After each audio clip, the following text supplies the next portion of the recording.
বিকেল গিন্নি, আজ এত তাড়াতাড়ি স্নান হয়ে গেল যে? কাজ আছে গো দিদি, কাজ আছে। গিয়ে তাড়াতাড়ি রান্না বসাতে হবে। হ্যাঁ, ও তো রাত সভায় যাবে গো।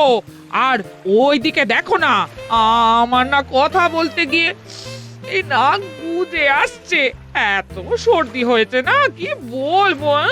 অত উটোপাটি করো না বাপু, আস্তে আস্তে কাজ করো দেখি। পুকুর ঘাট চারদিক জলে পিছল হয়ে আছে তো।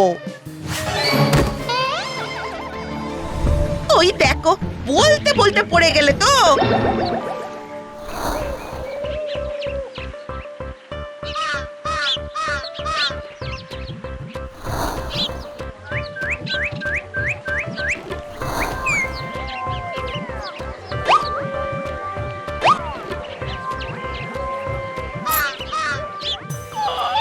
খুব লাগছে, দুই পায়ের পাতায় খুব ব্যথা হচ্ছে গো। আঙুলগুলো নাড়াতে পারছি না। এই আমি বাড়ি যাব কিভাবে? বাবারে বাবা, চলো আমি তোমাকে পৌঁছে দিচ্ছি। আমাকে শক্ত করে ধরো। ধরেছি। এবারে চলো।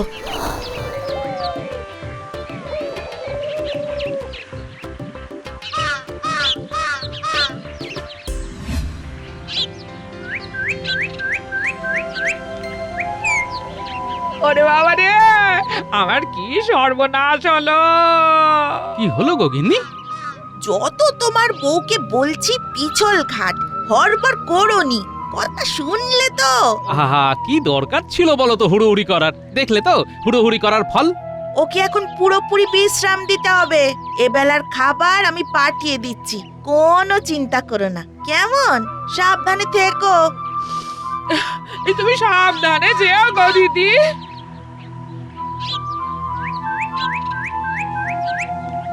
আজ তোমার একদম ছুটি, পুরো বিশ্রাম নাও।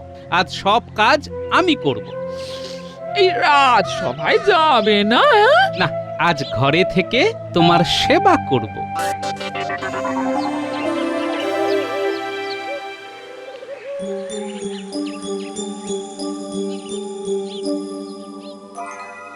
মহারাজ, মহারাজ আপনি শান্ত হন। মহারাজ আপনি উত্তেজিত হবেন না। এটা তো গোপালের নিত্যকর্ম দাঁড়িয়েছে। এটা একটু বাড়াবাড়ি মন্ত্রীমশাই। দেরি করে রাজসভায় আসাটা গোপালের নিত্যকর্ম? ও তো 9 মাসে 6 মাসে এক আধবার হতেই পারে। সেনাপতি, যাও তো তুমি, লোক পাঠাও, দেখো তো গোপালের কি হয়েছে। যথাজ্ঞা মহারাজ, আমি এক্ষুনি লোক পাঠাচ্ছি। যাকে পাঠাচ্ছ তাকে বলে দেবে ভালো করে দেখে শুনে নিতে, কারণ গোপাল খুব মিছে কথা বলে। ঠিক আছে মন্ত্রীমশাই।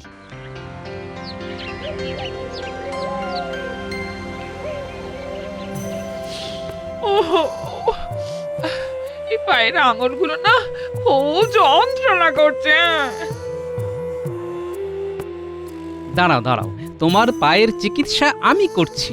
এমন চিকিৎসা করব না, দেখবে ব্যথা বেদনা একেবারে দূর হয়ে যাবে। দাঁড়াও দাঁড়াও, আমি রান্নাঘর থেকে আসি। এই রান্নাঘরে কি করছে কে জানে। এই কি গো, কি করছো? কাজ করছি, তুমি চুপ করে বিশ্রাম নাও।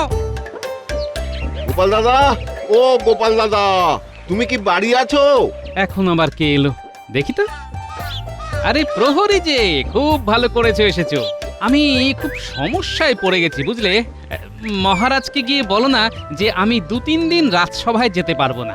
আমার গিন্নি না ওই পড়ে গিয়ে পায়ে চোট পেয়েছে।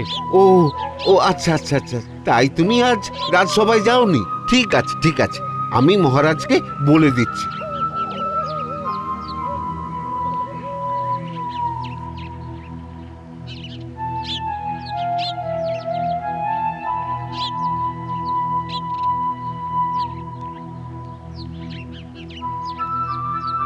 কি করছে এতক্ষণ ধরে? কি করছো গো তুমি এতক্ষণ ধরে? এই এই এসে গেছি। এটা কি? তোমার পায়ে এই মাখা আটার একটা প্রলেপ দিয়ে দেব। আটাটা শুকিয়ে গেলে দেখবে পায়ে খুব আরাম পাবে। তুমি আমার পায়ে হাত দেবে? যা বাবা, এতে লজ্জা কিসের? আরে তোমার পায়ে চোট লেগেছে, তা আমি দেখবো না তো কে দেখবে বলো? নাও নাও নাও, পাটা লম্বা করো দেখি। তুমি আমার গুরুজন, ইস কি যে করো না। আহা ঠিক আছে, সুস্থ হয়ে আমাকে 10টা প্রণাম করে নেবে এখন, তাহলেই হয়ে যাবে। নাও নাও, আমাকে এবার কাজটা করতে দাও দেখি। হ্যাঁ দেখি দেখি, হ্যাঁ।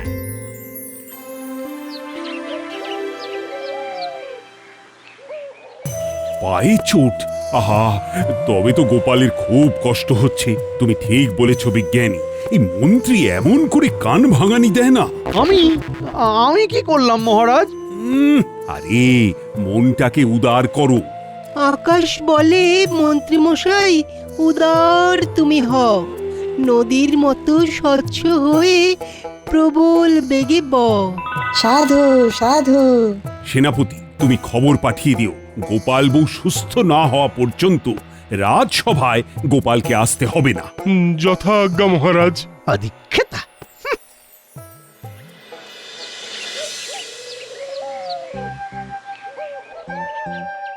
কি কেমন লাগছে? ভালো।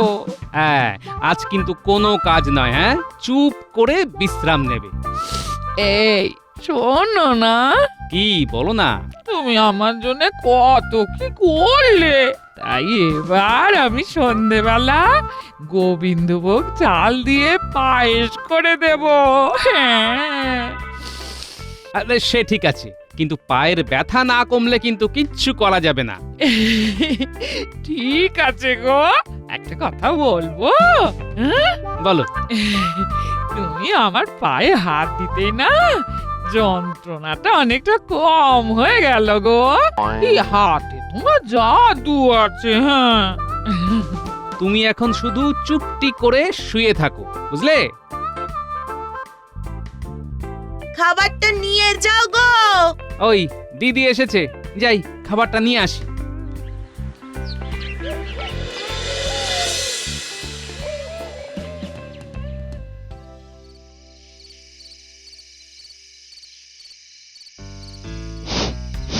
বাহ, পায়েসের গন্ধ বাইরে থেকেই পাচ্ছিলাম। গিন্নিমা পায়েস রাঁধছেন। তা পায়েসের গন্ধ যখন নাকে পেয়েছো, তখন খেয়ে যেও।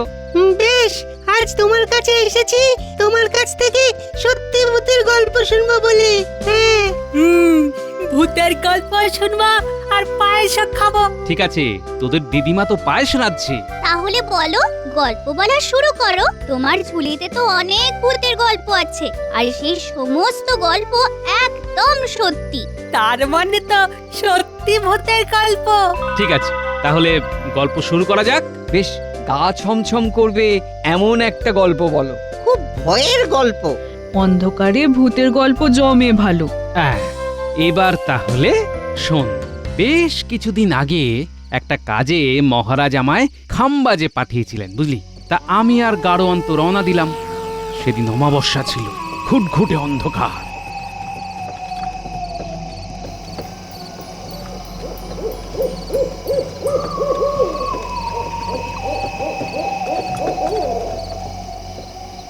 কি গো গাড়োয়ান, কি বুঝছো? গোপাল দাদা, খুব খিদে পেয়ে গেছে। আরে খিদে তো আমারও পেয়েছে, খাবারও আছে, কিন্তু জ্বালায় জল নেই তো। এতটা পথ এলাম, কোথাও একটা পুকুর পেলাম না। গরুগুলো সেই তখন থেকে হাঁটছে, ওরাও খুব কাহিল হয়ে পড়েছে গোপাল দাদা। বুঝলাম, কিন্তু কি করা যায় বলো তো? একে রাত, তার উপর ঘুটঘুটে অন্ধকার, কোথায় জল খুঁজবো এখন? গোপাল দাদা, কিসের একটা আওয়াজ হচ্ছে। হ্যাঁ হ্যাঁ, ওই দিক থেকেই তো আওয়াজটা আসছে। অন্ধকারে কিছু দেখতে পাচ্ছি না। ও গোপাল দাদা, কোনো বন্য জন্তু জানোয়ার নয় তো? না না, এটা ঠিক 4 পেয়ে জানোয়ারদের হাঁটা নয়, 2 পেয়ে মানুষের হাঁটা। আওয়াজটা কাছে আসছে, কিন্তু কাউকে দেখতে পাচ্ছি না। বিপদে পড়েছেন। কিরে বাবা, তাকিয়ে আছি ডান দিকে, লোকটা এলো বাম দিক দিয়ে। ডাকাত টাকাত নয় তো? না গো না, আমি সাধারণ এক লোক, ডাকাত দলের কেউ নই। যাচ্ছে, এদিকে আমার মনের কথা পড়ে ফেলছে। অবাক হবার কি আছে, একটু বুদ্ধি খাটালে আপনিও পারবেন।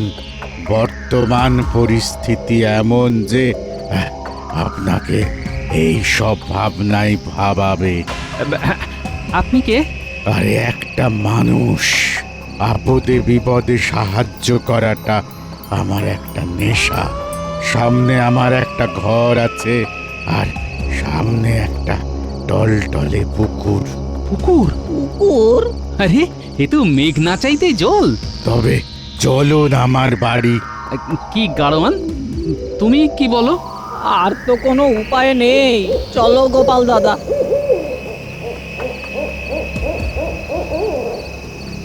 কত দূর যেতে হবে? অল্প একটু যেতে হবে, চলুন।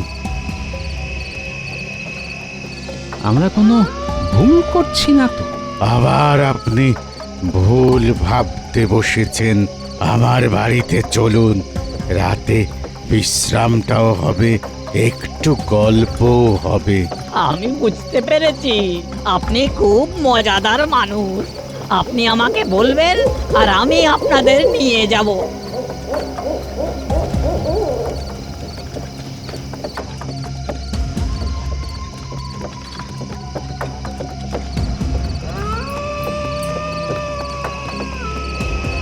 যাক, তাহলে জল পেলে গোপাল দাদা। পুকুরটা কেমন, ছোট না খুব বড়? না, পুকুরটা বেশ ছোট, কিন্তু আর এর মধ্যে কিন্তুটা কি হলো গোপাল দাদা? আরে এইখান থেকেই তো গল্পের মোড় ঘুরলো। শোনো, আমরা তো গেলাম ওর বাড়িতে।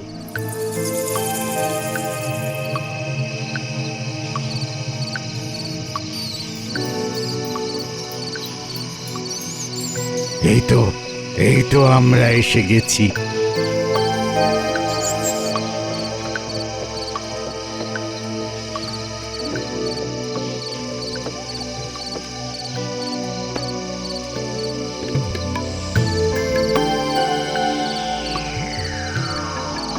ওরে বাবা, এ তো দেখি ভূতের বাড়ি।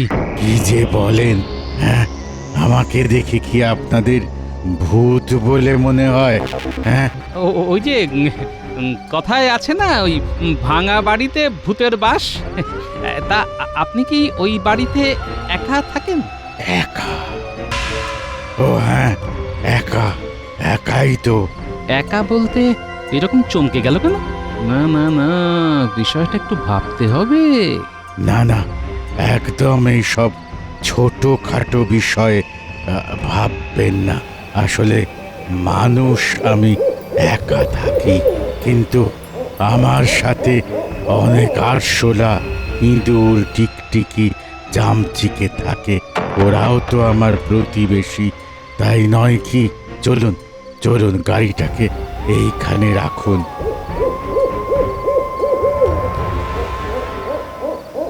তারপর তোমরা ওই বাড়িতে ঢুকলে? কি দেখলে গোপাল দাদা? ওই ঠিক তখনই গাড়োয়ানটা আমার কানের কাছে মুখ নিয়ে এসে বলে, গোপাল দাদা, লোকটার পায়ের দিকে দেখো। দুটো পায়ে তো আঙুল নেই। দু পায়েতেই আঙুল নেই? হ্যাঁ, দু পায়েতেই আঙুল নেই। তার মানে? তুমি তখন কি করলে? তখন আমার একজনের কথা মনে এলো, বুঝলি? কার কথা? নাড়ু ওঝার কথা। নাড়ু ওঝাকে একবার জিজ্ঞেস করেছিলাম, চর্মচক্ষে কি ভূত চেনা যায়? অশরীরী হলেও তেনাদের চেনা যায়। যখন ওরা মানুষের রূপে থাকে তখন পায়ের দিকে তাকাবে, পায়ে চিনিয়ে দেবে তোমার। কিরকম? দেখবে দুটো পায়ে কোনো আঙ্গুল নেই। আর এদের থেকে বাঁচার উপায় হলো মাছের কাঁটা ছুঁড়ে মারা। মাছের কাঁটা? হ্যাঁ, মাছের কাঁটা ছুঁড়ে মারলেই ওদের সারা শরীরে জ্বলন শুরু হবে, ওরা পালিয়ে যাবে। তারপর তোমরা কি করলে? তোমরা দুজনে ওদের খপ্পর থেকে কিভাবে বের হলে? মাছের কাঁটা পেলে কি করে? মাথা ঠান্ডা করে রাখলাম। আমি ভূতের মন পড়তে পারছি বুদ্ধি দিয়ে। আমি জানি ও আমাদের ওর ওই ঘরে নিয়ে যাবে, তারপর আমাদের ঘাড় মোটকে খাবে। চলুন আমার গরিবখানায়। এখানেই ভালো আছি, বুঝলেন? আচ্ছা, এই পুকুরে মাছ আছে? মাছ আছে মানে? কিলবিল করছে মাছ। এই, আমাদের না মাছ ভাজা খেতে খুব ইচ্ছে করছে। এই ব্যাপার, ঘরে চলুন, আমি মাছ ভাজা খাওয়াচ্ছি। বুঝলেন ভাইয়া, ওই বদ্ধ ঘরে না মাছ ভাজা খেতে একদম ভালো লাগে না। এই পুকুর ধারে এই ঠান্ডা ঠান্ডা হাওয়া গায়ে মেখে গরম গরম মাছ ভাজা, আহা কি যে তার মাহাত্ম্য। ঠিক আছে ঠিক আছে, মাছ ভাজা আমি নিয়ে আসছি, যাব আর আসবো।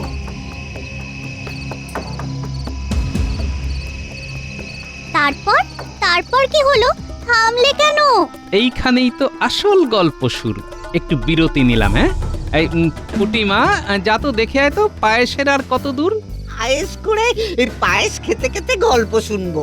আচ্ছা, আমি যাচ্ছি, কিন্তু আমি ফিরে না আসা পর্যন্ত গল্প বলবে না। ঠিক আছে, তুই দেখে আয়, তারপর বলবো।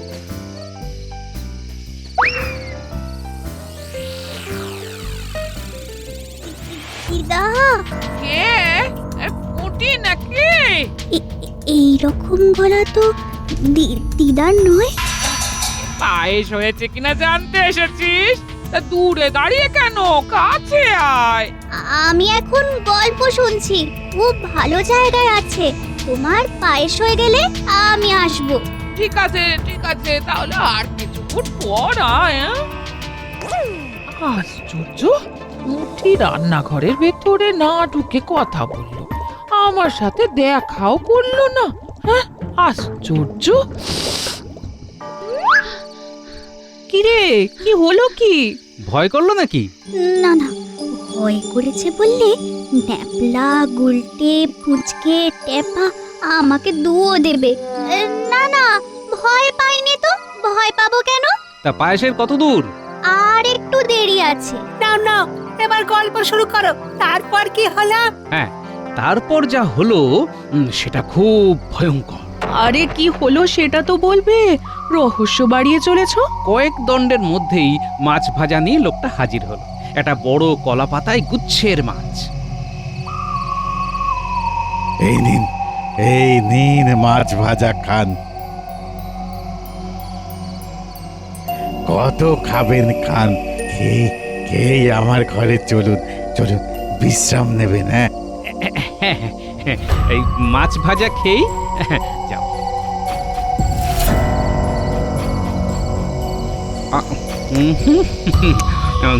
কি ভালো মাছ।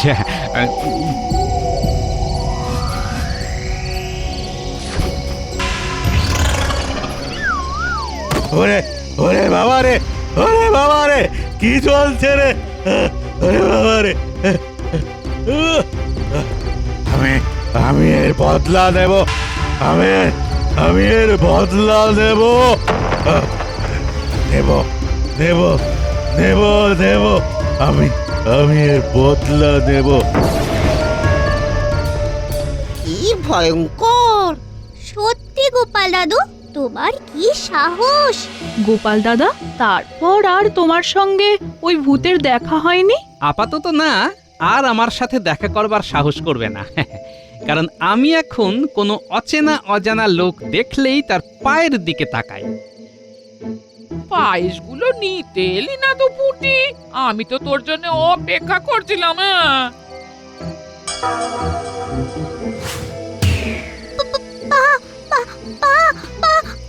কি হলো রে পুটি, কি হয়েছে?